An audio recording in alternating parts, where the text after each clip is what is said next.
Hello everyone, कैसे हो आप सब लोग। सेबी ने नोटिफाई किया है SEBI prohibition of insider trading amendment regulations 2022, जिसमें मेजर चेंज आया है म्यूचुअल फंड इंडस्ट्री से रिलेटेड। म्यूचुअल फंड के यूनिट्स को सिक्योरिटीज़ में डाल दिया है, एक नया सा चैप्टर ऐड कर दिया है which is only regarding mutual fund units. Now let's सी। एक इंपॉर्टेंट पॉइंट आगे बढ़ने से पहले यहाँ पे इन्होंने क्लियर लिखा है, board here by appoints first day of November 2024 as the date on which these regulations will come into force. मतलब ये रेगुलेशन आ चुका है। अगर आप सभी का पीआईटी रेगुलेशंस डाउनलोड करोगे 2015 वाला, तो you will see all these changes, but this is going to be in effect from 1 November 2024। तब तक ये लिए रेस्ट इजी, नो ब्रो, पढ़ना है तब तक। तो let's start without a further ado. These regulations में भी कॉल सभी पीआईटी रेगुलेशंस अमेंडमेंट वाले 2022। अभी सबसे पहला चेंज यहाँ पे क्या है, रेगुलेशन 2 में सब रेगुलेशन 1। अभी हम यहाँ से ना देखते हुए ये वाला जो पार्ट है और ये वाला जो पार्ट है हम देखते हैं एक्चुअली रेगुलेशन में जाके। तो लेट्स जस्ट सी। सिक्योरिटीज़ की जो डेफिनेशन हुआ करती थी, securities shall have the meaning assign to it under securities contract regulation act 1956 और any modification there of. But ये जो स्टार दिख रहा है ना, यहाँ पे पहले लिखा हुआ करता था except units of mutual fund. तो सिक्योरिटीज़ की डेफिनेशन में units of mutual fund included नहीं थे, बट अभी उसको इंक्लूड कर दिया है, पहले एक्सक्लूड किया जाता था। Now in the definition of trading यहाँ भी चेंजेस आए। आप ये जो देख पा रहे हो 10 और 11 यहाँ पे डाला है। ट्रेडिंग की डेफिनेशन में changes. Trading means and includes subscribing, redeeming, switching, buying, selling, dealing, agreeing to subscribe, redeem और switch, buy, sell, deal in any security और trade shall be considered accordingly. तो पहले ट्रेडिंग में just because mutual fund units नहीं होते थे, तो ये टर्म्स जो होती है रिडीमिंग एंड स्विचिंग इंक्लूड नहीं किया जाते थे, बट अभी इट इज़ इंक्लूडेड। क्योंकि जब भी हम म्यूचुअल फंड के यूनिट्स को सेल ऑफ कर देते हैं, उसमें से पैसा निकालते हैं, दैट इज़ कॉल्ड रीडीम। एक म्यूचुअल फंड की स्कीम से दूसरी स्कीम में जाने को हम स्विच बोलते हैं। I hope you got this okay. अभी we understood this and this. अभी ये वाला जो पार्ट है इसको देखते हैं। 7A रेगुलेशन 7 कैपिटल ए के क्लॉज डी में क्या चेंज हुआ है। इनसाइडर ट्रेडिंग लॉज क्या होते हैं ये डिफाइन करना चाहता है in provision of securities law 15G of the act. फिर regulation 3 of this regulations, regulation 4, regulation 5, 15G of the act मतलब कौन सा act, SEBI act. Yes, simple सी बात है, क्योंकि दीज आर सेबी रेगुलेशन। और यहाँ पे हुआ करता था कोई एक वर्ड जो इन्होंने यहाँ से हटाया, because they have added this regulation, regulation 5A to 5G of these regulations, which is about insider trading in case of mutual fund units, वो हम पढ़ेंगे। एंड ये वर्ड नीचे डाला है because they have added this portion. We have covered this and after chapter 2 and before chapter 3 chapter 2A is inserted. अभी chapter 2A is the most important. पहली चीज़ हमने पढ़ी कि सिक्योरिटीज़ की डेफिनेशन में म्यूचुअल फंड को इंक्लूड कर दिया है, एंड ट्रेडिंग की डेफिनेशन में रिडीम और स्विच ये टर्म्स ऐड किया। Now let's see chapter 2 capital A क्या कहना चाहता है। Restriction on communication in relation to and trading by insider in units of mutual fund. Units of mutual fund ये टर्म यहाँ पे इंपॉर्टेंट है। अभी इसके केस में हम इनसाइडर ट्रेडिंग रेगुलेशन देखेंगे कि रेस्ट्रिक्शन ऑन कम्युनिकेशन इसमें क्या क्या होता है। तो what is the applicability shall apply in case of units of mutual fund. All provision of chapter 3A and 5 shall apply. अब देखोगे चैप्टर 3 एंड 5 तो 3A इज़ लाइक आपको पता चला कि कोई बंदा इनसाइडर ट्रेडिंग कर रहा है आपके ऑर्गेनाइजेशन में, you can inform that. And 5 is miscellaneous, जैसे पेनल्टीज एंड ऑल बाकी की चीज़ें। तो ये दो चीज़ें कॉमन रहेगी, that's why mutatis mutandis it will apply. Now definitions 5B यहाँ से आते हैं। एसोसिएट की डेफिनेशन एक दी है which means same as per SEBI mutual fund regulation. जो आपको म्यूचुअल फंड रेगुलेशंस में मिलेगा एसोसिएट की डेफिनेशन सेम यहाँ पे होगी। थोड़ा ध्यान देते हैं यहाँ पे, कनेक्टेड पर्सन, और यही तो बंदा है जिसको हम इनसाइडर बोलना चाहते हैं। कब बोला है हमने इसको इनसाइडर, नीचे बोला है, बट अभी समझते हैं what is connected person. Any person who is और has during 2 months prior to the concerned act. Concerned act का मतलब है अगर मान लो कभी इनसाइडर ट्रेडिंग का मसला निकला है कि इस तारीख पे मान लो 11th ऑफ मे को इनसाइडर ट्रेडिंग की प्रॉब्लम हमें पता चली, तो 11th मई से पिछले 2 महीने के बीच में ये एक्ट देखेंगे जो कि बिन एसोसिएटेड विद म्यूचुअल फंड के साथ में, एएमसी के साथ में एंड ट्रस्टी के साथ में, अगर वो बंदा एसोसिएटेड है डायरेक्टली और इनडायरेक्टली इन एनी कैपेसिटी, किसी भी कैपेसिटी में, इन्होंने बता दिया है इन एनी कैपेसिटी. अगर कोई बंदा पिछले 2 महीने में अगर इनसाइडर ट्रेडिंग वगैरह हुआ है, उससे एसोसिएटेड है, तो उसको कंसर्न पर्सन मानेंगे. By reason of frequent communication with its officer, शायद वो बंदा कंपनी का एम्प्लॉय नहीं है बट फ्रीक्वेंटली कंपनी के ऑफिसर्स के साथ कम्युनिकेट करता था. और by being in contractual, fiduciary और एम्प्लॉयमेंट रिलेशनशिप. कॉन्ट्रैक्चुअल में जा सकता है, फिड्यूशियरी में जा सकता है, मतलब कोई चीज़ उसको दी है फिड्यूशियरी कैपेसिटी में देख रहा है, और एम्प्लॉयमेंट यानी एम्प्लॉयज़ ऑफ द कंपनी. और by being a director, officer, employ of AMC और ट्रस्टी. डायरेक्टर हो आप एएमसी या ट्रस्टी के, ऑफिसर हो या फिर कोई एम्प्लॉय हो, you are an connected person without a doubt. और holds any position including professional और business relationship with mutual fund और एएमसी और ट्रस्टी. आप कोई मान लो प्रोफेशनल और बिजनेस रिलेशनशिप म्यूचुअल फंड के साथ में रखते हो या एएमसी के साथ में रखते हो, यू आर इंक्लूडेड दिन, या फिर ट्रस्टी के साथ में, भले ही वो टेम्पररी हो या परमानेंट हो. यू कांट से कि मैं तो बस कुछ टाइम के लिए कंपनी के साथ में था, एक टेम्पररी कॉन्ट्रैक्ट बेसिस पे.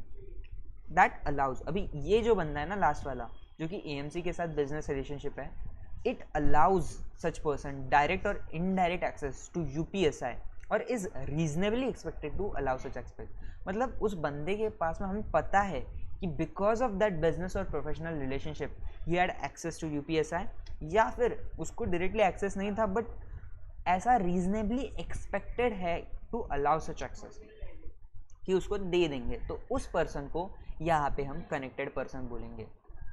Now we are playing a detailed game here कि देखो हमने बोला है कि कनेक्टेड पर्सन हमें पता है कौन है, लेकिन without prejudice to generality of foregoing, मतलब ऊपर जो दिया है उसको प्रिजुडाइज ना करते हुए, the person following with in the following category shall be deemed to be concern person unless contrary establish. मतलब deemed connected person. Deemed connected person क्या होता है, फिर कनेक्टेड समझा, deemed immediate relative of connected person is deemed connected person. मतलब अगर मान ला I am a connected person, I am an employ of mutual fund जो कि मैं हूँ, तो मेरे रिलेटिव, मेरी फैमिली, मतलब मेरा भाई, मेरी बहन, माँ बाप, they are deemed connected person because they are my immediate relatives. Sponsor, holding company, associate company, subsidiary company of sponsor और एएमसी एंड ट्रस्टी. मतलब एग्जाम्पल, अगर एक बैंक है, उस बैंक ने एक ट्रस्टी इस्टेब्लिश की है और एक एएमसी बनाई है ताकि एक म्यूचुअल फंड बना सके. तो बैंक इज स्पॉन्सर, एएमसी और ट्रस्टी ये अथॉरिटीज़ है, आपको पता चल चुका है, कंपनीज है. तो इनकी मतलब इनके कोई भी स्पॉन्सर, होल्डिंग कंपनी, एसोसिएट यानी एएमसी के रिगार्डिंग में स्पॉन्सर, अगर बैंक का भी कोई स्पॉन्सर हुआ तो all these authorities, holding company, associate company, subsidiary company, sponsor are immediate relatives, are deemed connected person. Simple. Now अभी board of directors, KMP of sponsor of mutual fund, मतलब मैंने जो बोला अभी बैंक के board of director and KMP are also deemed connected person. Director, employ of RTA, custodian, valuation agency of mutual fund, जिनको access है या फिर reasonably expected to have access है of UPSI relating to mutual fund scheme or its units in the course of business operation. मतलब just वो because RTA में director employ है, उनको हम बोलेंगे नहीं कि आप डीम्ड कनेक्टेड पर्सन हो. आपके पास एक्सेस है या फिर रीजनेबली एक्सपेक्टेड टू है कि आपके पास एक्सेस आएगा, तो आपको धरा जाएगा. Official employ of fund accountant providing service to mutual fund who have access or reasonably expected to have access to UPSI relating to mutual fund scheme or its units in course of business operation. मतलब उसको appoint किया है हमने ऐसा. Same the officer और employ of SRO recognized or authorized by board, self regulatory organized recognized and authorized by board. Example amphi, association of mutual fund in India. ये जो है ना, ये अथॉरिटी है सेल्फ रेगुलेटरी अथॉरिटी. तो इसके भी ऑफिशियल और एम्प्लॉय हम कंसिडर करेंगे deem to be connected, because इनको पता होती है इन्फॉर्मेशन हर कंपनी के बारे में, म्यूचुअल फंड वाली. Official of stock exchange for dissemination of information. भाई स्टॉक एक्सचेंज के भी ऑफिशियल्स को हम डीम्ड कनेक्टेड पर्सन मानेंगे for dissemination of information. Director, employ of auditor, legal adviser, consultant of mutual fund or AMC who have access or reasonably expected to have access to UPSI, inform UPSI relating to mutual fund, scheme of mutual fund. मतलब हमने कोई auditor appoint किया, legal adviser appoint किया, consultant appoint किया है यानी mutual fund ने AMC में, तो उसके भी डायरेक्टर एम्प्लॉय को ऐसे केसेस में पकड़ा जाएगा अगर उनके पास UPSI है या expected to know. Intermediary specified in section 12 of act, employee or director thereof who have access or reasonably expected to have access to UPSI relating to mutual fund scheme. अभी same cheese but intermediary like merchant banker वगैरह ये सारे इधर आ जाएंगे. Merchant banker market maker होंगे. Banker of mutual fund मतलब mutual fund के जो भी काम करने वाली बैंक होगी, जो स्पॉन्सर बैंक होगी नहीं होगी डिपेंड करता है. अगर आपने क्वांट का नाम सुना है तो quant is not sponsored by bank. कैसे उसकी कोई ऐसे पहले बैंक नहीं थी जिसे स्पॉन्सर किया है, तो कोई अगर बैंक उसका काम संभाल रही तो उसकी बैंक भी डीम्ड कनेक्टेड पर्सन है. Concern, firm, trust, HUF, company और एसोसिएशन ऑफ पर्सन AOP जहाँ पे AMC और ट्रस्टी का डायरेक्टर फिर इसके इमीडिएट रिलेटिव और बैंकर ऑफ कंपनी का 10% से ज़्यादा इंटरेस्ट है.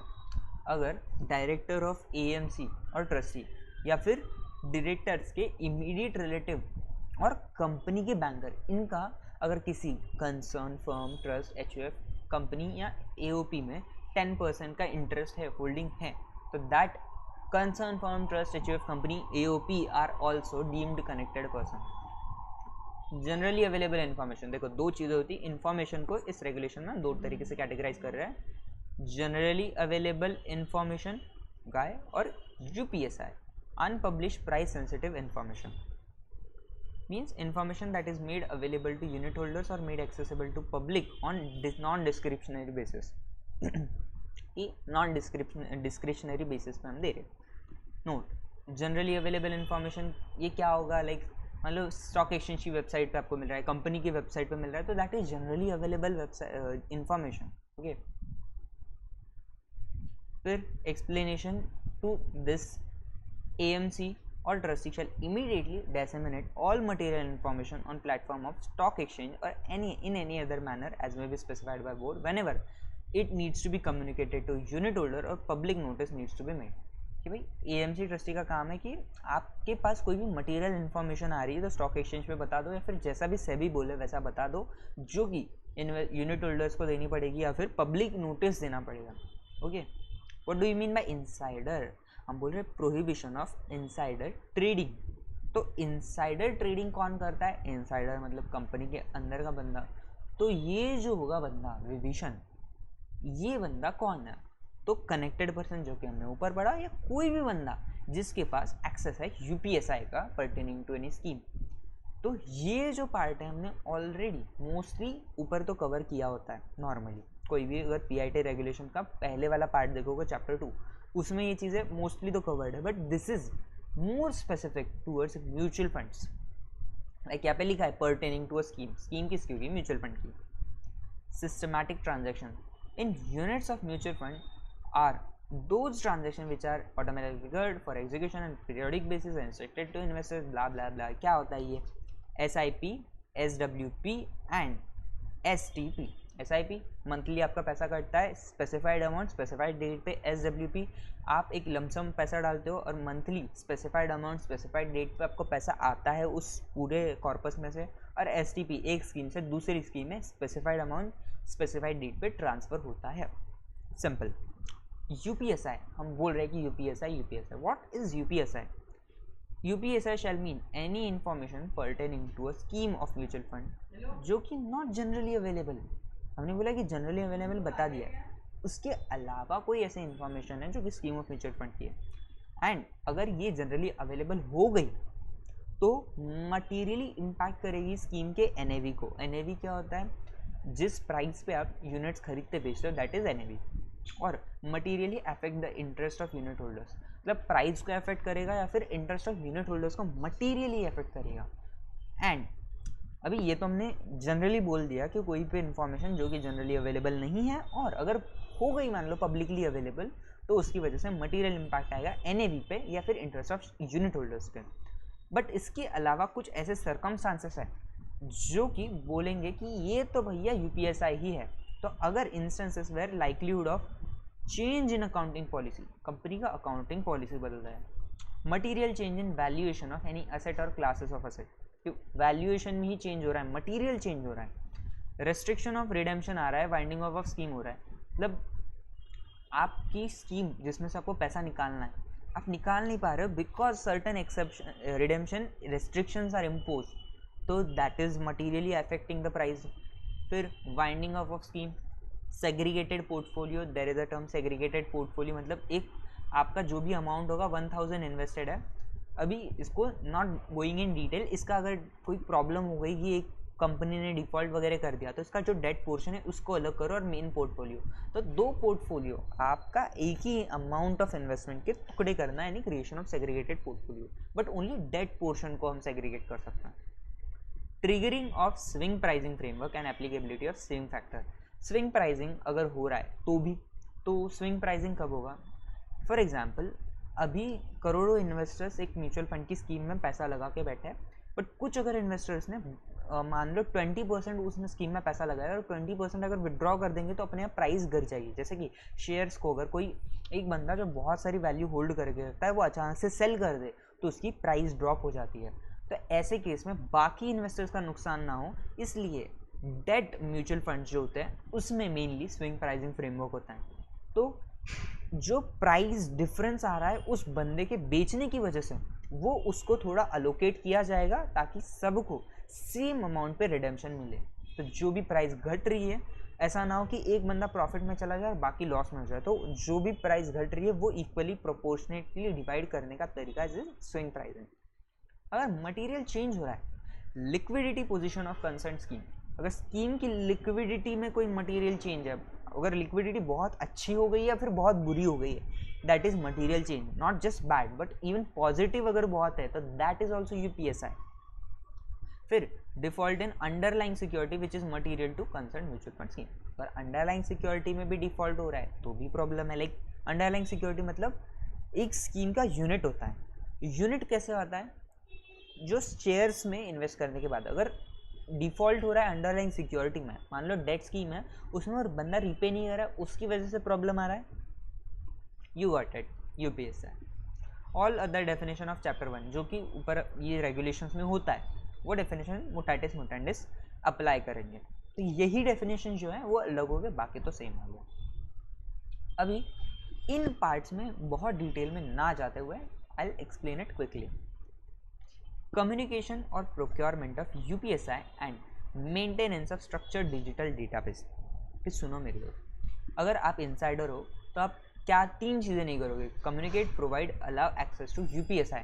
किसी भी पर्सन को दूसरे इनसाइडर को भी आपको क्या करना है, ये इन्फॉर्मेशन देनी ही नहीं, मतलब अपने पास ही रखनी है। नहीं, सुनो, एक्सेप्ट ऐसा कम्युनिकेशन ज़रूरी है because of legitimate performance of duty. अरे मेरा काम ही है कि इन्फॉर्मेशन मुझे डिसेमिनेट करना है, तो आई एम इनसाइडर बट मेरा काम है, वो तो नहीं छोड़ सकता ना।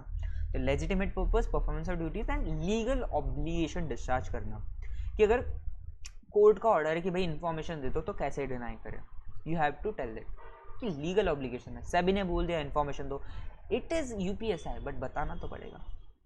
फिर ये क्यों लाया गया, इसका ये एक नोट है, यू कैन रीड इट।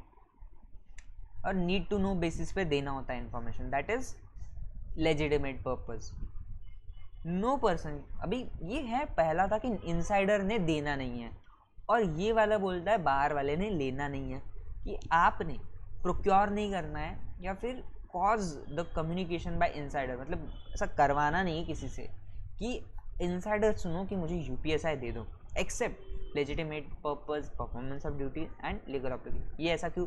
मान लो कंपनी में कोई ऑडिटर वगैरह आए, तो ऑडिटर की टीम का कोई भी बंदा आके ऐसा नहीं करना चाहिए कि आप मुझे इन्फॉर्मेशन दे दो without it is actually being required. ज़रूरत नहीं तो मांगो मत, नीड टू नो बेसिस पे काम होना चाहिए। Legitimate purpose, performance of duties and discharge of legal obligation के केस में same you can read the note here to understand it.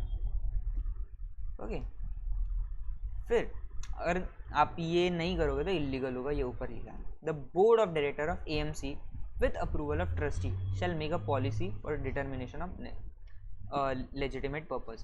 इसको मैं एक मार्क करता हूँ A1।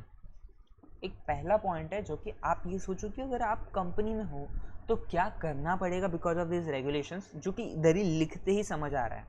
Firstly, board of directors ने ट्रस्टी के अप्रूवल से, AMC के बोर्ड ऑफ डायरेक्टर ने ट्रस्टी के अप्रूवल से एक पॉलिसी बनानी कि लेजिटिमेट पर्पस क्या होता है।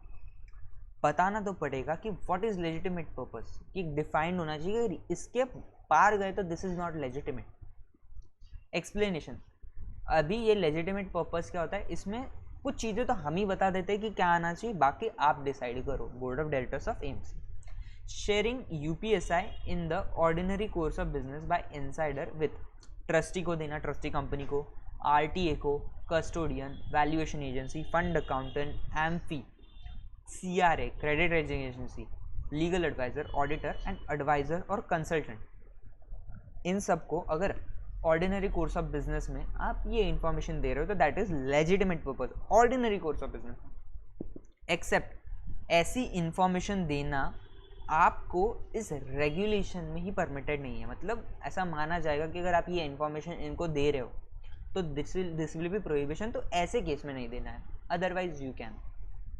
ये क्यों दिया है? ताकि आप अपनी लेजिटिमेट पर्पस वाली पॉलिसी में कुछ ऐसा ना लिख दो जो कि रेगुलेशन को कॉन्ट्राडिक्ट करे। Any person in receipt of UPSI pursuant to legitimate purpose shall be considered insider. मतलब भाई सुनो, तुमको अगर ये लेजिटिमेट पर्पस के कारण इन्फॉर्मेशन मिली है, मतलब इनसाइडर ने आपको इन्फॉर्मेशन दी है, तो आप भी इनसाइडर माने जाओगे। I give an example. And due notice shall be given to such person to maintain confidentiality of UPSI in compliance of this regulation। इसको देखो, सुनो, RTA का कोई बंदा है जिसका कुछ काम नहीं था उस इन्फॉर्मेशन के साथ में, मैं हूँ इनसाइडर, RTA को इन्फॉर्मेशन देना काम था, RTA का कुछ काम आने ही वाला है, बट RTA के पास वो इन्फॉर्मेशन नहीं थी, उसको पता नहीं था, मैंने वो इन्फॉर्मेशन RTA को दे दी है। तो now under this regulation RTA वाला बंदा जिसको पहले नहीं पता था बट अभी पता है, वो भी एक इनसाइडर है। अभी इसमें मेरा काम क्या है? As the company's responsibility is कि उस बंदे को ये रेगुलेशन पता नहीं होगा, क्योंकि नहीं पता होगा तो उसको बताना पड़ेगा। You have to give him notice कि ये इंफॉर्मेशन कॉन्फिडेंशियल है and you are an insider, इसको बताना पड़ेगा। For the purpose of sub regulation 4, board of AMC shall require parties to execute.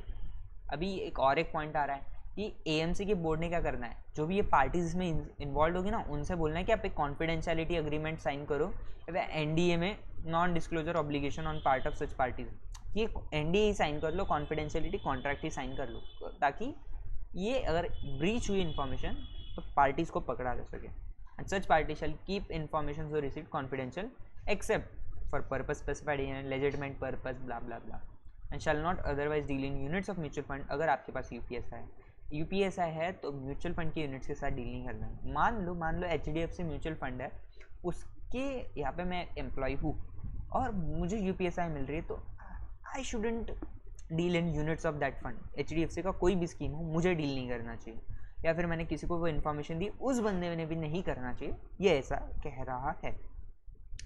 अगला point, the board of director और heads of organisation of every person, मतलब कोई भी बंदे का HOD जो भी होगा रिक्वायर्ड टू हैंडल UPSI। अगर मैं ऐसा बंदा हूँ जो कि UPSI डील कर रहा है, तो मेरे हेड ने क्या करना है, मेरा जो हेड है, मेरा जो सीनियर के सीनियर मतलब जो हेड ऑफ डिपार्टमेंट है, उसने क्या करना है, जस्ट अ सेकेंड, एक ensure that structured digital database is maintained containing nature of UPSI। एक structured digital database maintain करना है। क्या होगा उसमें कि what is the nature of UPSI, किस टाइप का यूपीएसआई है, कितना मटेरियल है, what ever, name of such person जिनके पास वो इन्फॉर्मेशन है, एंड नेम ऑफ पर्सन जिनको वो इन्फॉर्मेशन दी गई है under regulation, along with PAN और any other identifier authorized by law where PAN is not available and such database shall not be outsourced। ये एक important point है, आप ये काम कंपनी के अंदर ही करो, किसी को बाहर से बुलाओ मत ये काम करने के लिए। and shall be maintained internally with adequate internal controls and checks such as time stamping, audit trails to ensure non tampering of database। अभी हमने इससे क्या सीखा, पूरे से एक डेटाबेस मेंटेन होना चाहिए, किस चीज़ का, कौन मेंटेन करेगा, बोर्ड ऑफ डायरेक्टर और एचओडी। जहाँ पे कौन सा एचओडी मेंटेन करेगा, अगर मैं इसके अंदर हूँ तो दूसरा एचओडी 2 उसके अंदर जो बंदा है, अगर ये यूपीएसआई डील कर रहा है और ये यूपीएसआई डील नहीं कर रहा है तो ये एचओडी को करना पड़ेगा, बट इसको नहीं करना पड़ेगा अगर ये यूपीएसआई डील नहीं कर रहा है। सिंपल। ओके, क्या करेंगे, अगर यूपीएसआई मेरे पास है और मैं XYZ पर्सन को दे रहा हूँ, उसके पास भी यूपीएसआई में ट्रांसफ़र कर रहा हूँ, तो किससे गया, मेरा नाम एंड मेरा पैन, मेरा नाम, इसका नाम और इसका पैन, पैन नहीं तो कोई भी अदर आइडेंटिटी जो कि ऑथराइज्ड हो। ओके, सिंपल सा फंडा, ये मेंटेन करना पड़ेगा। Board of director, head of organisation of every person required to handle UPSI shall ensure कि स्ट्रक्चर्ड डिजिटल डेटाबेस जो है वो कम से कम 8 साल तक रखा जाएगा, वो ट्रांजैक्शन होने के बाद में। कि हमको 7 साल के बाद इन्वेस्टिगेशन हो गई तो पता चलना चाहिए कि ये इन्फॉर्मेशन ये लेवल की इस बंदे से इस बंदे के पास गई थी जिसका नाम ये है, जिसका पैन ये है। Okay, and in the event of receipt of any information from board regarding any investigation and information proceeding, relevant information in such database shall be preserve till completion of such proceeding. तो अगर मान लो 8 साल होने को आए, proceeding शुरू हो गई, 2 साल तक प्रोसीडिंग चली, तो हम ये बोल के 8 साल के अंदर वो डिलीट नहीं कर सकते, वो इन्फॉर्मेशन हटा नहीं सकते जब तक वो प्रोसीडिंग खत्म नहीं हो, भले ही 10 साल हो, बट प्रोसीडिंग खत्म होने तक you have to maintain that database. तो 8 ईयर्स तक डेटाबेस मेंटेन करना है। तो this is part of A4 का ही पार्ट है। Trading when in position of UPSI, भाई आपको अगर पता है यूपीएसआई तो ट्रेडिंग का इधर मतलब क्या डाला था, मैं यूनिट्स खरीद रहा हूँ, मैं बेच रहा हूँ, मैं ट्रांसफ़र कर रहा हूँ, एनीथिंग आता है trading in when in position of UPSI. No insider shall trade in units of mutual fund when in position of UPSI, जिसका एनएवी पे या फिर यूनिट होल्डर के इंटरेस्ट पे मटेरियल इम्पैक्ट हो सकता है, ये हमने पहले भी पढ़ा है।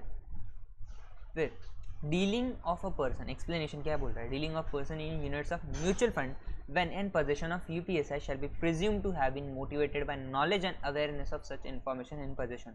अगर आपके पास यूपीएसआई है और आप यूनिट्स ऑफ म्यूचुअल फंड में डील करते हो तो ये माना जाएगा, इट इज़ प्रिज्यूम्ड कि अगर आपने वो यूनिट्स खरीदे तो you have bought them basis the information you had, basis the UPSI you had. Okay, provided that insider may prove his innocence by demonstrating circumstances including following।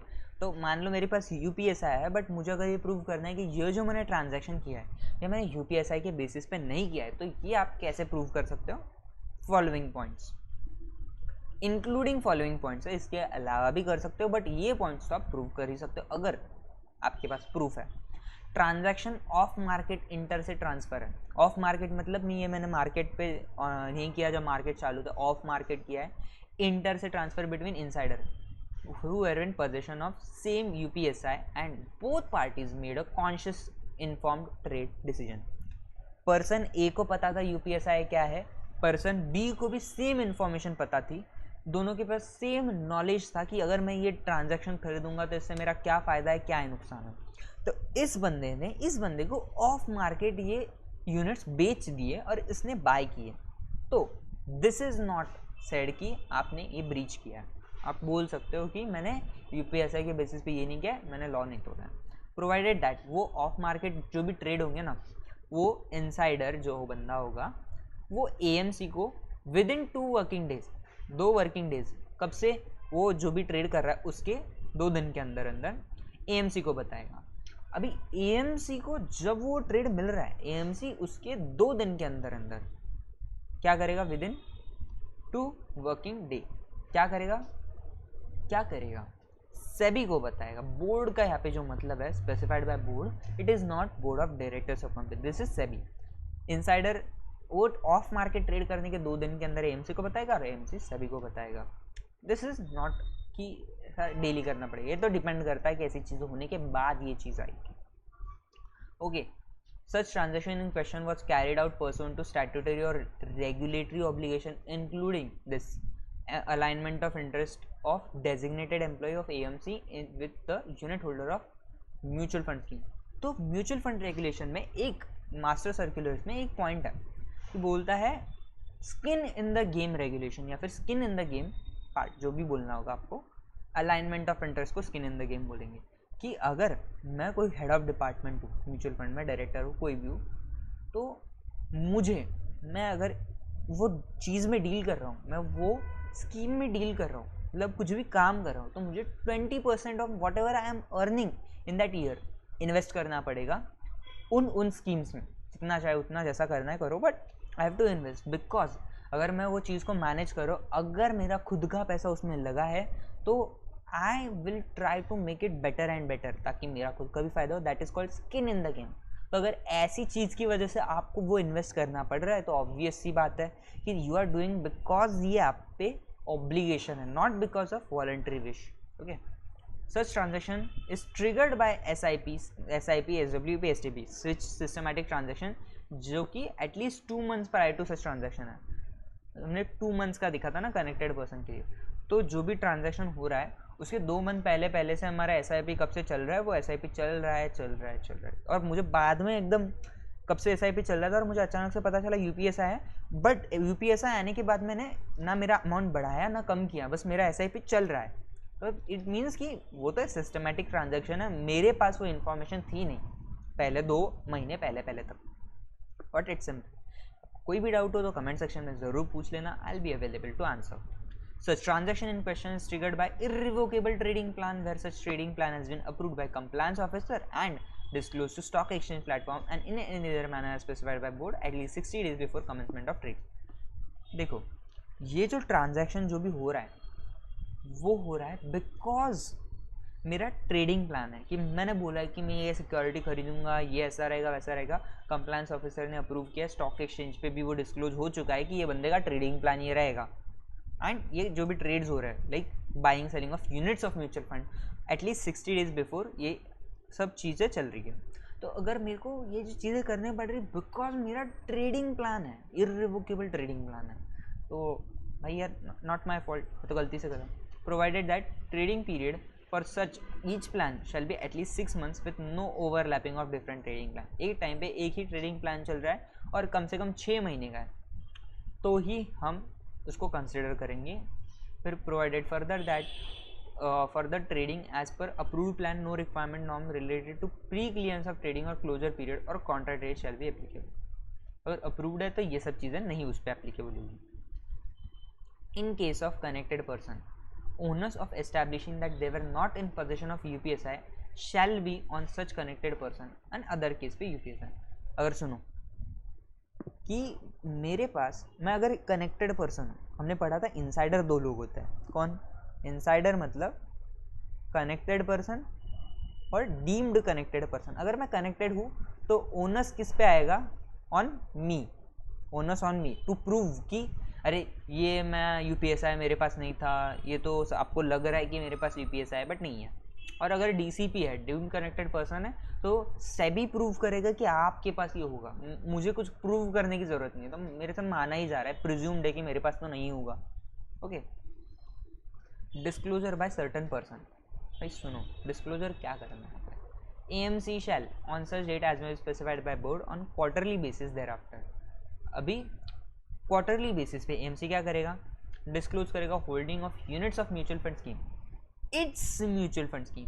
मतलब मान लो HDFC mutual fund है, HDFC mutual fund में जो भी उसकी schemes होगी उसकी होल्डिंग्स डिस्क्लोज करनी पड़ेगी on aggregate basis held by designated person of AMC trustee and immediate relative on platform of stock exchange and any other manner as may specified by board. This is A5 I think, A5 या 4, 5, A5 क्या करना पड़ेगा? Quarterly basis पे आपको disclosure देना पड़ेगा with regard to designated person.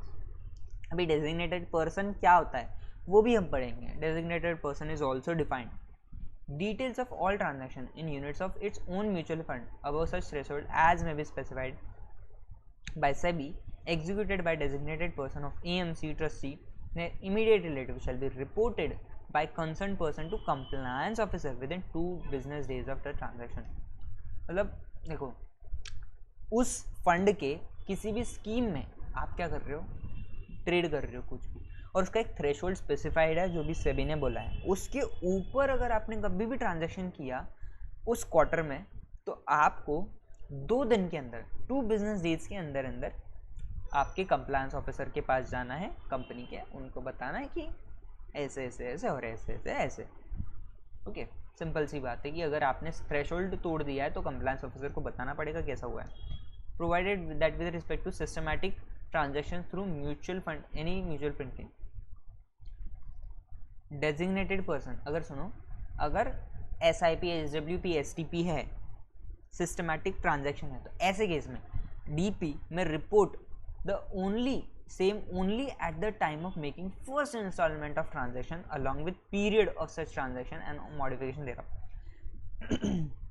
सुनो, जब ना मैं फर्स्ट इंस्टॉलमेंट कर रहा हूँ ना तभी मैं बता दूंगा कि ये थ्रेशोल्ड अगर ये टाइम पे हो सकता है वगैरह, एक ही बार बताना होता है। मेरी SIP चल रही तो SIP से रिलेटेड जो चीज़ है वो एक ही बार बतानी है। SIP के बाद में मैं लमसम वगैरह डाल रहा हूँ और तब वो ब्रीच हो रहा है तो तब बताने की बात अलग है, बट SIP के टाइम पे एक ही बार बताना पड़ता है जब वो फर्स्ट इंस्टॉलमेंट कर रहा हूँ along with period of such transaction. मान लो मेरी SIP चल रही है, कितने टाइम तक वो SIP करने वाला, समझे। फिर provided further that no reporting is required if such transaction was person to, मैं इधर सिंपल भाषा में लिखना चाहूँगा, skin in the game. Okay, skin in the game इस चीज़ की वजह से अगर आपने इन्वेस्ट किया है किसी म्यूचुअल फंड में तो भाई वो तो रेगुलेटरी रिक्वायरमेंट है, तो उसकी रिपोर्टिंग नहीं करनी पड़ेगी भले वो थ्रेशोल्ड एक्सीड हो जाए। ओके, फिर अगर important overnight scheme, index fund और ETF में अगर मैं ट्रेड कर रहा हूँ, डजेंट मैटर भाई, मेरे को कुछ रिपोर्टिंग करने की ज़रूरत नहीं। इंडेक्स फंड, ओवरनाइट स्कीम और ETFs में देखो, ओवरनाइट फंड एक ही दिन का होता है, उसमें चलता रहता है। इंडेक्स फंड जो है और ETFs जो है उसमें सब कुछ फिक्स होता है कि इसी स्टॉक्स में इन्वेस्ट किया जाएगा, इतने ही वेट्स में इन्वेस्ट किया जाएगा, तो आपके पास मतलब वो क्या ही करोगे, मतलब कितना ही चेंज हो सकता है। तो इसके केस में आपको ये इन्फॉर्मेशन देने की ज़रूरत नहीं। Transaction mentioned in sub regulation 2 shall be disclose bye AMC on stock exchange with in 2 business days. अभी जो ऊपर ट्रांजेक्शन हुआ है, अभी थ्रेशोल्ड एक्सीड कर दिया है, ये 2 दिन में, 2 वर्किंग डेज में, 2 बिजनेस डेज वर्किंग डेज की बात है, कंप्लायंस ऑफिसर को बता दिया है। अभी इसके आगे AMC सेबी को यही चीज़ बताएगा within 2 working days, business days working days same है, समझे, सिंपल सी बात है। अब वो disclosure shall be made in such form and such manner जैसा सेबी बोले। Now we are moving to code of conduct. Code of conduct में क्या बोलता है, 5F, board of director of every AMC shall ensure that the CEO और MD shall formulate a code of conduct, A6 लिख देता हूँ just in case, with their approval to regulate, monitor, report dealings in mutual funds units by DP or immediate relative of DP towards achieving the compliance with these regulations and adopting minimum standards set out in Schedule B1 to these regulations without diluting regulations के provision। क्या कहना चाहता है कि सुनो, board of director ने ये ensure करना है कि जो कंपनी का AMC का CEO या MD है वो एक ऐसा कोड ऑफ कंडक्ट बना के रखे जो कि regulate, monitor, reporting of dealings of unit mutual fund ये कवर्ड हो उसमें, और ये चीज़ हो which should be aligned with schedule B1। Simple सी बात है, तो ये एक चीज़ AMC ने करनी है। This is A6, board of director और head of HOD of every person जो कि रिक्वायर्ड जो कि हैंडल कर रहा है UPSI in the course of business operation shall formulate code of conduct to regulate, monitor, report trading by the designated persons and immediate relative of DP towards achieving compliance with the regulation। देखो ऊपर AMC के बारे में बोल दिया है कि आपने ये ऊपर से करना है, उसी के अंदर ये बोल रहा है कि पर्सन अगर कोई कर रहा है तो उसके भी रिगार्डिंग ये चीज़ें डाल दो, सेम शेड्यूल। एंड ये किससे अलाइन करना चाहिए? Adopting minimum standard set out in schedule C to this regulation. ऊपर वाला B1 से रिलेटेड था, नीचे वाला C से रिलेटेड है, ठीक है। Professional firm such as auditor, accountancy firm, law firm, analyst, consultant, bank, valuation agency, FA, assisting, advising AMC, trustee, RTA, custodian, CRA shall be collectively referred to as fiduciaries for the purpose of Schedule C। जब हम Schedule C अगर पढ़ेंगे तो उसमें fiduciary जब word आएगा इतने सारे लोग उसमें आ जाएंगे। Every AMC, intermediary or other person formulating code of conduct shall identify and designate a compliance officer to administrate code of conduct or requirement under these regulations। कि सुनो यार, AMC कोई भी इंटरमीडियरी उसके साथ में और other person formulating code of conduct, इन्होंने आइडेंटिफाई करना है और डेजिग्नेटेड करना है और कंप्लायंस ऑफिसर। मतलब देखो बेसिकली एएमसी का जो कंप्लायंस ऑफिसर है वही काम करेगा। इंटरमीडियरी कोई भी पर्सन इससे रिगार्डिंग आ रहा है ये कोड ऑफ कंडक्ट में, उनका अगर कोई अलग से काम आ रहा है तो वो भी एक कंप्लायंस ऑफिसर डेजिग्नेट करेंगे, बट एएमसी का तो होगा ही, सिंपल सी बात है। डेजिग्नेटेड पर्सन, डेजिग्नेटेड पर्सन हमने इतनी देर से डीपीडीपी बोल रहे हैं, हु इज डेजिग्नेटेड पर्सन अभी हम जानेंगे। The BOD, board of directors of AMC and trustee shall in consultation with compliance officer, compliance officer के साथ में बोर्ड ऑफ डायरेक्टर AMC और ट्रस्टी के बात करेंगे बैठ के और स्पेसिफाई करेंगे DP to be covered by code of conduct on their basis. अभी ये क्या होता है, बेसिकली जो म्यूचुअल फंड होती है कंपनीज, उनको म्यूचुअल फंड रेगुलेशन के हिसाब से डेजिग्नेटेड पर्सन एनीवेज बोलना पड़ता है, तो anyways it is covered. But अगर आपके इसमें एक्स्ट्रा कुछ पॉइंट आना चाहिए था जो कि नहीं आ रहा है तो आ जाना चाहिए भाई, ये रेगुलेशन बोल रहे हैं। And conduct on basis of the role and function in the organisation and access that such role and function would be provided to UPSI in addition to seniority in professional designation shall include. मतलब ये देखो सुनो, जो हम code of conduct की बात कर रहे हैं, कोड ऑफ कंडक्ट की बात कर रहे हैं, उसमें DP वगैरह तो आना ही चाहिए कि डेजिग्नेटेड पर्सन क्या होगा, ये तो कवर्ड होना ही चाहिए। कौन डिसाइड करेगा? Board of AMC and trustee in consultation with compliance officer. But सुनो अभी ना हम क्या बोल रहे हैं कि हम जो बोलने वाले हैं, सभी जो बोल रहे हैं ये लोग तो एनीवेज DP है, आप मानो या ना मानो, मानना ही पड़ेगा। Head of AMC designated as CEO, MD, president, जो भी नाम से बोलो, तो मान लो CEO MD जो होगा वो बंदा हेड ऑफ AMC है, वो तो भैया DP है। AMC एंड ट्रस्टी के डायरेक्टर्स वो भी डेजिग्नेटेड पर्सन है। CIO, CRO, COO, CISO, fund manager, dealer, research analyst, all employees in the fund operation department. Fund operation मतलब जो भी ये मेन काम संभाले बैकएंड पे, सारे के सारे लोग, कंप्लायंस ऑफिसर एंड सारे डिपार्टमेंट्स के हेड और कोई भी एम्प्लॉय जिसको पॉलिसी में AMC ने बोल दिया है कि भाई तू तो है डेजिग्नेटेड पर्सन। अभी ट्रस्टी के केस में एम्प्लॉय होता है ट्रस्टी ऑफिसर, वो बंदा डेजिग्नेटेड है, ठीक है।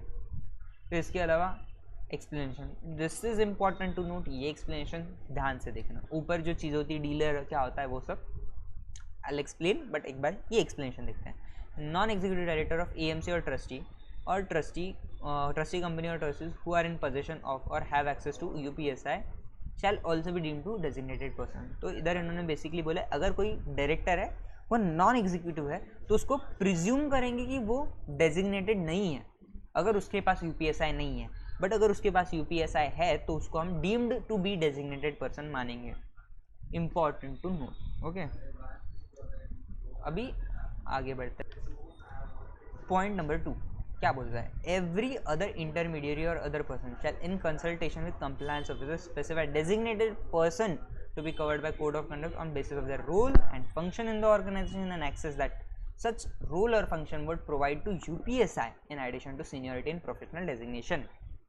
कि भाई सुनो, ये जो हम कोड ऑफ कंडक्ट में DP डाल रहे हैं ना, ऊपर भी जो डाल रहे हैं नीचे भी डाल रहे हैं, किस बेसिस पे डाल रहे हैं कि आपका रोल और फंक्शन ऑर्गेनाइजेशन में क्या है और उस रोल और फंक्शन की वजह से आपको UPSI कैसे मिल रहा है, वो सब चीज़ें, ओके, सिंपल। अभी ऊपर जो हम बोल रहे थे वो था AMC लेवल पे। अभी इंटरमीडिएरी जो लोग हो गए उसके अलावा कोई भी होगा जो कि डेजिग्नेटेड होना चाहिए, वो कंप्लायंस ऑफिसर के कंसल्टेशन के साथ डेजिग्नेट कर दो, सिंपल। ओके। फंड मैनेजर वो होते हैं जो कि ट्रेड मतलब कौन सी सिक्योरिटी खरीदनी चाहिए वो बोलता है। डीलर वो लोग होता है जो कि उसका ऑर्डर डालते हैं कि ये एक्चुअली खरीदना चाहिए। और एक और टीम कंपनी में होती है सेटलमेंट वाले जो कि वो एक्चुअली खरीदते हैं। समझे? सिंपल, ताकि आपको ये कॉन्सेप्ट सिंपलेस्ट लेवल पे समझाना था। That's it. Institutional mechanism to prevent insider trading regulation. तो ये तो डीपी वाला तो पार्ट यूजुअली कंपनी के पास ये पॉलिसी होती है म्यूचुअल फंड वाली, but just they can revise to see कि क्या है क्या नहीं। CEO MD of AMC with the approval of trustee और such other analogous person of intermediate fiduciary. किसी को आपको एक्स्ट्रा लेना है तो ले लो उसमें, बट ट्रस्टी का अप्रूवल मेन है। MD और CEO जो भी हेड ऑफ AMC है उसने ट्रस्टी के अप्रूवल के साथ में shall put in place adequate effective system for internal control to ensure compliance with requirement given in this regulation to prevent insider trading, and these internal controls shall include the following। कि देखो एक चीज़ हमारी A7 आ रहा है, I think A7 it is, और A7 point है कि ये कंपनी ने करना है क्या, एडिक्वेट और effective system of internal control लगाना है ताकि ये रेगुलेशंस कंप्लाई हो पाए। अभी ये जो इंटरनल कंट्रोल लगाना है, इंटरनल कंट्रोल मतलब क्या होता है? सिस्टम प्रोसेस जो कि हमको जो भी रेगुलेशन लॉ है वो कंप्लाई करे, कंपनी का फंक्शनिंग सही से रखे। बट इधर इंटरनल कंट्रोल उन्होंने बोल के रखा है, क्या रहेगा? ऑल एम्प्लॉयज़ जिनके पास UPSI है उनको डेजिग्नेटेड बोला जाए। आपके इंटरनल कंट्रोल्स में ये सब डिफाइंड होना चाहिए। All UPSI shall be identified and उसकी कॉन्फिडेंशियलिटी मेंटेन होनी चाहिए एज पर रेगुलेशन। ये चीज़ UPSI है, ये आइडेंटिफाइड होना चाहिए और उसकी कॉन्फिडेंशियलिटी मेंटेन होनी चाहिए। Adequate restriction shall be placed on communication और प्रोक्योरमेंट ऑफ UPSI। कि भाई किसी को वो कम्युनिकेट करना या किसी को वो इन्फॉर्मेशन लेना है तो उसके ऊपर एडिक्वेट रिस्ट्रिक्शंस होने चाहिए। मतलब कोई भी आके मांग ना पाए कि वो इन्फॉर्मेशन जस्ट दे दो। What's the purpose, need to know basis, legitimate purpose, ये सारी चीज़ें ध्यान में होनी चाहिए। List of all employees other person in home with whom UPSI is shared shall be maintained and confidentiality agreement shall be signed। ये हमने already पढ़ा है। उनको नोटिस भी देना है कि भाई you are also an insider, तो maintain some confidentiality of this thing. और ये था ना स्ट्रक्चर्ड डेटा बेस मेंटेन करना चाहिए, that is list of all employees, और कुछ नहीं। बट आपके इंटरनल कंट्रोल्स में भी होना चाहिए। Periodic process review to evaluate internal control, periodic process review होना चाहिए। And compliance of all other relevant requirement जो भी होगी इसके अलावा डाल दो, आपकी पॉलिसी में आ जानी चाहिए चीज़ें। Board of AMC and board of director and the board of director और head of organisation of intermediate fiduciary. Fiduciary हमने देखा बहुत सारी चीज़ होती है, और head of organisation of intermediate in fiduciary मतलब AMC का बोर्ड, और फिड्यूशियरी या इंटरमीडिएट के HODs and board of director. इन्होंने क्या इंश्योर करना है कि CEO MD और such other analog person compliance with regulation, कि AMC का CEO MD, इंटरमीडिएट फिड्यूशियरी का CEO MD ये रेगुलेशन को कंप्लाई कर रहा है। बस अभी ये क्या है, इंश्योर करना है, तो इसको भी एक पॉइंट लिख ही देते हैं A8, ठीक है। A8 इसका A9 आएगा क्या, ऑडिट कमिटी ऑफ AMC और such other analogous body of intermediate और fiduciary shall review. Simple, audit committee AMC की क्या करेगी, रिव्यू करेगी compliance with provision of regulation. कम से कम एक बार भैया पूरे फाइनेंशियल ईयर में यू हैव टू रिव्यू ये जो आपकी पॉलिसी जो बन रही है इससे रिलेटेड इनसाइडर ट्रेडिंग की, कि ये जो जितना ये अमेंडमेंट आया है जो भी रेगुलेशन का, कि वो एक्चुअली कितना कंप्लाई हो रहा है इसका रिव्यू हो जाना चाहिए। And shall verify systems for internal control are adequate and operating effectively. ये जो इंटरनल कंट्रोल इतना होना चाहिए वो हो रहा है कि नहीं, ये रिव्यू करेंगे। Every AMC shall with approval of trustee formulate a written policy and procedure for inquiry in case of leak of UPSI or suspected leak of UCSI and accordingly initiate appropriate inquiries on such leak of UPSI or suspected leak of UPSI। promptly inform करेगा board को of such leaks। मतलब AMC की क्या होनी चाहिए, policy क्या होनी चाहिए, किस AMC की policy with respect to leak of UPSI। आपका जो UPSI है वो लीक हो रही है, किसी की सोर्स के थ्रू बाहर जाए, इससे भी रिलेटेड पॉलिसी होनी चाहिए कि अगर ऐसा हो ना हो इसके लिए क्या करना चाहिए, और हो जाए तो इस पर इंक्वायरी की प्रोसीजर क्या होगी, वो सब डिफाइंड होना चाहिए। इवन सस्पेक्टेड लीक, ऐसा नहीं कि लीक हो चुका है उसके बाद क्या करें। अगर हमको लग रहा है कि ये पॉलिसी कई इन्फॉर्मेशन लीक हो रही है, हो सकती है, that is also covered.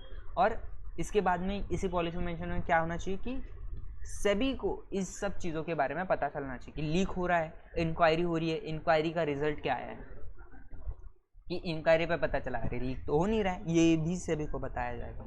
AMC shall with approval of trustee have whistle blower policy A8, ये क्या हुआ A8, यहाँ पे A9, भाई इंटरनल कंट्रोल को तो आ ही रहे पर ट्रस्टी के अप्रूवल के साथ में एक विसल ब्लोअर पॉलिसी होनी चाहिए कि किसी एम्प्लॉय को अगर पता चला कि यूपीएसआई लीक हो रहा है तो वो जाके एएमसी के किसी जो भी पर्सन विसल ब्लोअर पॉलिसी में नोटिफाइड है, मान लो कंप्लायंस ऑफिसर, उसको जाके बताएं कि भाई ये यहाँ पे ऐसा ऐसा केस है, तो you can tap that person and बल्ले बल्ले शाबा शाबा।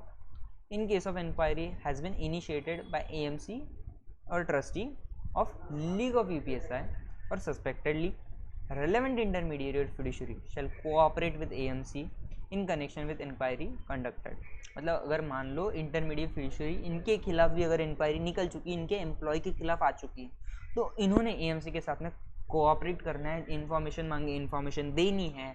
अगर बोला है कि इस वक्त ये मीटिंग में आओ तो आ जाना है, अगर नहीं किए तो non compliance, contravention of regulation, पकड़े जाओगे, पेनल्टीज लगेगी, ब्ला ब्ला ब्ला। शेड्यूल बी के साथ में एक शेड्यूल इंसर्ट किया जाएगा। अभी ये हो चुका है पार्ट 2A कंप्लीट। अब हमारे शेड्यूल B1 में, तो शेड्यूल B1 क्या कहता है जल्दी से देखते हैं।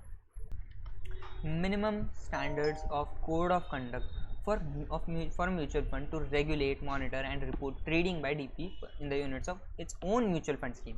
ओन म्यूचुअल फंड, ये तो आपको समझ रहा होगा कि इनसाइडर ट्रेडिंग कंपनी के केस में कब लगता है, कंपनी की खुद की सिक्योरिटीज़ के बारे में तभी लगता है। अगर if I am an employ of XYZ company and that company is listed, उस पर सभी के PIT रेगुलेशंस लगते हैं, तो इफ़ आई नो कि उस कंपनी की सिक्योरिटीज़ के साथ ये चीज़ होने वाली है, इसकी वजह से उसका प्राइस ऊपर या नीचे जा सकता है, तो ऊपर जाने की वजह से मैंने बाय कर लिया, नीचे जाने की वजह से मैंने पहले ही सेल कर दिया, तो that is covered in PIT।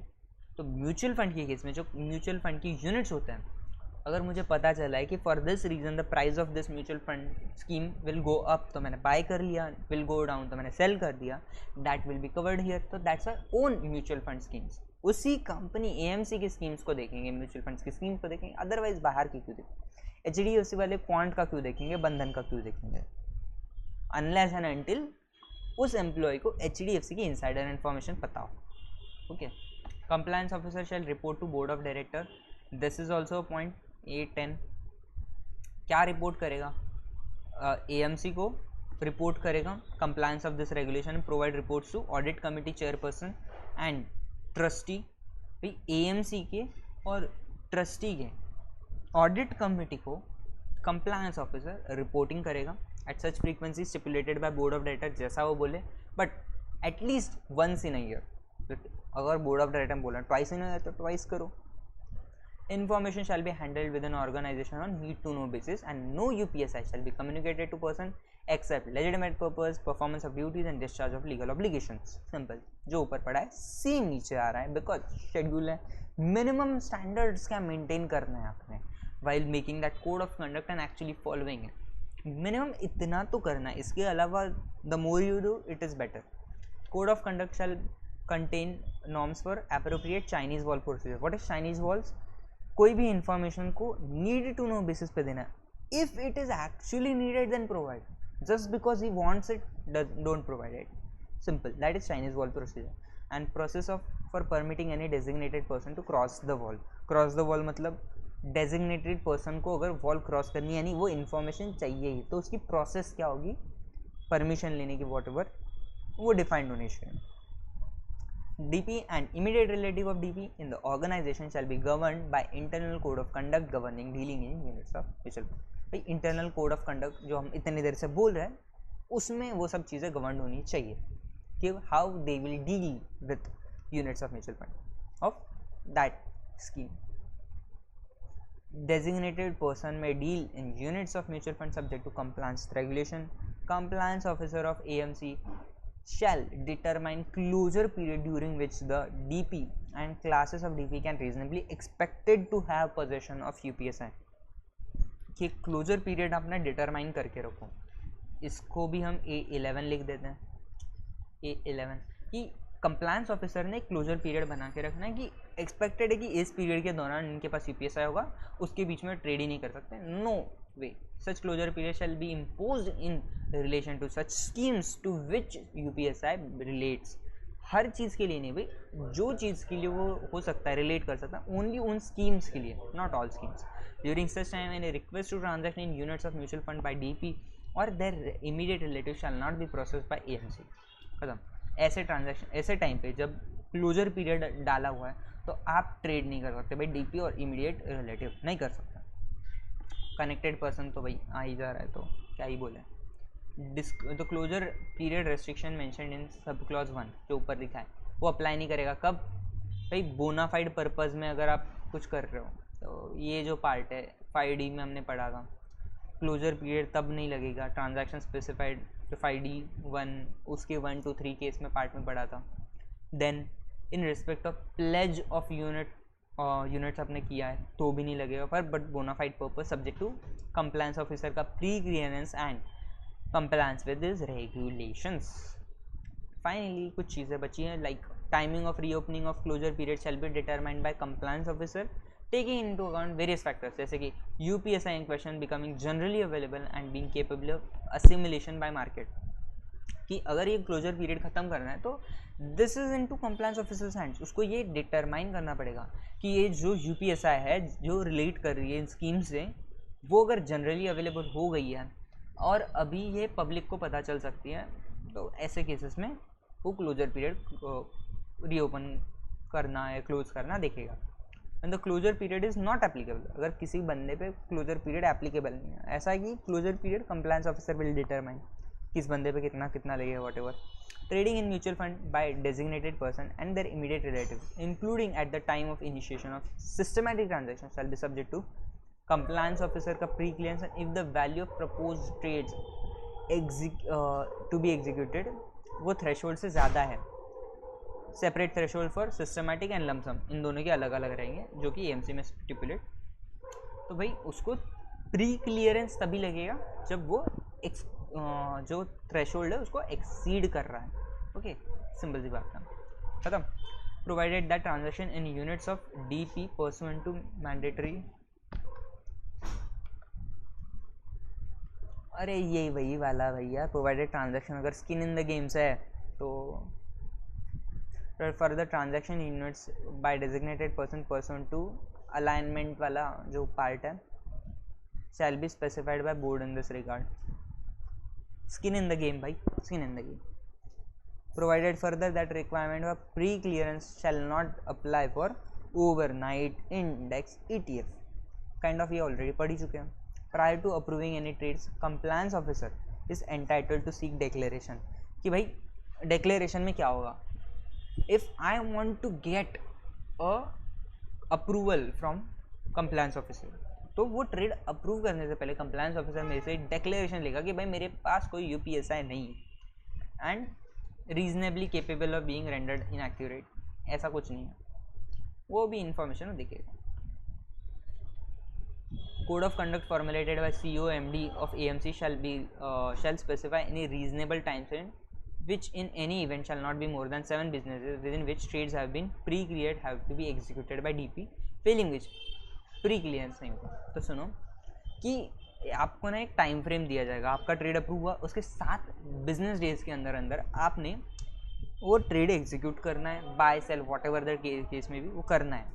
अगर नहीं किया उस 7 डेज में, देखो मैक्सिमम 7 डेज, अगर कोड ऑफ कंडक्ट में लिखा है 5 डेज तो you have to follow 5 days. तो अगर आपने ऐसा नहीं किया है तो प्री क्लियरेंस खत्म, फेल, आपको फिर से लेना पड़ेगा। Okay, code of conduct shall specify period which in any event shall not be more than 2 months within which DP who is permitted to trade shall not execute a contra trade, contra trade नहीं execute करेगा। The compliance officer may be empowered to grant relaxation from strict application of such restriction for reasons to be recorded in writing, provided that relaxation does not violate these regulation or other requirements specified by board. In case contra trade is executed inadvertently or otherwise, गलती से whatever, in violation of such restriction, जो भी profit और loss होगा उस contract trade की वजह से, it shall be liable to be disgorge by AMC and credited to upon credit under intimation to board and to IEPF, जो भी सेबी एक्ट के हिसाब से है, provided that trading restriction impose on contra trade shall not be applicable for overnight scheme. Contra मतलब opposite to market trend. Code of conduct में और क्या होगा, फॉर्मेट्स एज बोर्ड में deem necessary for making application for, भाई मुझे trade report करना है तो वो कैसे, उसका फॉर्मेट क्या होगा, कुछ तो भी डॉक्यूमेंट होगा ना, मैं फेस टू फेस जाके ओरली नहीं बताऊंगा। Then for reporting level of holding in units of mutual fund कितना कैसे करेंगे, वो सारी चीज़ें एप्लीकेशन में होगी। Okay, code of conduct shall stipulate internal sanctions and disciplinary actions including, भाई कोड ऑफ कंडक्ट में ये भी होगा कि अगर आपने कुछ ये ब्रीच कर दी पॉलिसी तो आपके साथ क्या होगा। ये तो रेगुलेशन की बात अलग है, पहले हम आपको थप्पड़ मारेंगे फिर से भी मारेंगे। तो कोड ऑफ कंडक्ट में क्या होगा, इंटरनल सैंक्शंस, हम तुम पे क्या डिसिप्लिनरी एक्शन लगाएंगे, क्या सैंक्शंस लगाएंगे, मतलब वेज फ्रीज, आपको पैसा नहीं देंगे, सस्पेंशन, रिकवरी एटसेट्रा व्हाटएवर जो कि हो सकता है AMC करेगा। Any amount collected under this clause वो कहा जाएगा IEPF में जाएगा। फिर कोड ऑफ कंडक्ट में और क्या आएगा, in case it is observe by AMC that there has been violation under this regulation, promptly inform करेगा stock exchange firm in such manner in such form as may specified, कि अगर कुछ violation हुआ है किसको बताएंगे हम जाके, सेबी को, तो कैसे बताएंगे व्हाटएवर वो इसमें लिखा होना चाहिए। ओके, कोड ऑफ कंडक्ट में बताया जाएगा, ऐसा हुआ तो सेबी को बताना पड़ेगा। DP shall be required to disclose name and PAN, और जो भी अगर डिटेल्स है, identifier authorize by law, following person to such mutual fund on annual basis as and when inform. अगर ये इन्फॉर्मेशन चेंज हुई एज एंड व्हेन, वो तब बतानी है जब भी चेंज हो रही, और एनुअल बेसिस पे फिर कंफर्मेशन भी देना है, अगर सेम है तो सेम बताओ, फिर से बताओ, हर साल बताना है, और चेंज होगा तब भी बताना है। What, name and pan of immediate relative, जिसके साथ मटेरियल फाइनेंशियल रिलेशनशिप है ऐसा बंदा, और फ़ोन, मोबाइल, सेल फोन, तीनों चीज़ें जो कि मैं यूज़ कर रहा हूँ अगर मैं DP हूँ तो। अरे इन एडिशन मुझे जब मैं कंपनी को ज्वाइन कर रहा हूँ एक टाइम पे मुझे क्या करना पड़ेगा, मेरे एजुकेशनल इंस्टीट्यूट में कहाँ से पढ़ा हूँ, ग्रेजुएट हुआ हूँ, एंड मेरा पास्ट एम्प्लॉयर कौन था ये बताना पड़ेगा। मटेरियल फाइनेंशियल रिलेशनशिप मतलब जिसमें one person is a recipient of any kind of payment such as by way of loan, gift from designated person during immediately preceding 12 months equivalent to at least 25% of annual income of DP, but shall exclude relationship in which payment is based on ALP, arms length basis पे नहीं है। अगर ऐसा transaction that is material financial relationship, अगर arms length basis पे है तो फिर इट्स ओके, मतलब business transaction what ever case में। ओके, अभी मतलब मैं किसी दुकान से कुछ चीज़ें खरीदता हूँ फॉर सेलिंग समवेयर, तो वो तो खरीद रहा हूँ normally, but if I am doing this loan, gift, ये नॉर्मल केस में, अदरवाइज तो भाई तब प्रॉब्लम है। Mutual fund shall have a process that would determine individual is how an individual is brought inside to access sensitive transaction and shall be made aware of duty वगैरह जो भी उसका, receipt of such insider information and liability attach to misuse और unwarranted information. मैंने company join की तो मुझे company join करते ही आपको बताना पड़ेगा अगर मेरे पास ये एक्सेस आने वाला है सेंसिटिव इन्फॉर्मेशन का, व्हाट इज सेंसिटिव इन्फॉर्मेशन, अगर मेरे पास ये इन्फॉर्मेशन है तो how I am going to handle this, and अगर मेरे से कुछ गड़बड़ हो गई तो मेरे पे क्या प्रॉब्लम्स आ सकती है मिसयूज़ और अनवारंटेड यूज़ के केस में, तो ये मुझे पहले ही पता होना चाहिए। ओके, एक और शेड्यूल C में क्लॉज 8 के आसपास एक पॉइंट इंसर्ट होगा, in case of dealing of units of mutual fund, code of conduct shall specify period which in any event shall not be less than 2 months within which DP is who is connected person of mutual fund or AMC and trustee as permitted to trade in units of mutual shall not execute a contract। मतलब एक period बताएगा 2 month से कम नहीं होना चाहिए जिसमें कोई भी बंदा कॉन्ट्रा ट्रेड एग्जीक्यूट नहीं कर सकता। और क्लॉज 11 के बाद में एक क्लॉज और ऐड होगा 11A, in case of dealing in units of mutual fund the code of conduct shall specify that in case it is observed by intermediary fiduciary हमने बोला था क्या होगा ये क्लॉज में आने वाला था, fiduciary to formulate code of conduct under this regulation this that there has been a violation of this regulation, such intermediary fiduciary shall promptly inform to the same to the stock exchange in such form as may be specified by SEBI। मतलब अगर ये कुछ भी dealing हो रहा है mutual funds के unit में तो कोड ऑफ कंडक्ट में क्या चीज़ होनी चाहिए कि इन केस अगर इंटरमीडिएट फिड्यूशियरी को कुछ मतलब जो भी रिक्वायर्ड है ये फॉर्मुलेट कर रहे हैं कोड ऑफ कंडक्ट जो बना रहे हैं, कि उनको पता चला कि वायलेशन हो रहा है रेगुलेशन का, तो इन्होंने स्टॉक एक्सचेंज को बताना है, जैसा सेबी जिस फॉर्म और मैनर में बताएगा वैसे। और ये कुछ फुट नोट्स हैं जो कि आप पढ़ सकते हैं। एंड आई रियली होप कि आपको ये रेगुलेशंस एकदम अच्छे से डीपली समझे होंगे। इससे रिलेटेड अगर आपको कुछ भी पॉइंटर्स चाहिए, नोट्स चाहिए, यू कैन डेफिनेटली आस्क। ये file I will share on my Telegram channel, जिसका नाम मैंने अपने डिस्क्रिप्शन में दे के रखा है। You can go to Telegram and search, Insta पे भी फॉलो कर सकते हैं। Thank you for watching the video. मिलते हैं अगले लेक्चर में, तब तक के लिए टेक केयर, बाय बाय, खुश रहो और मज़े में रहो मेरे दोस्त।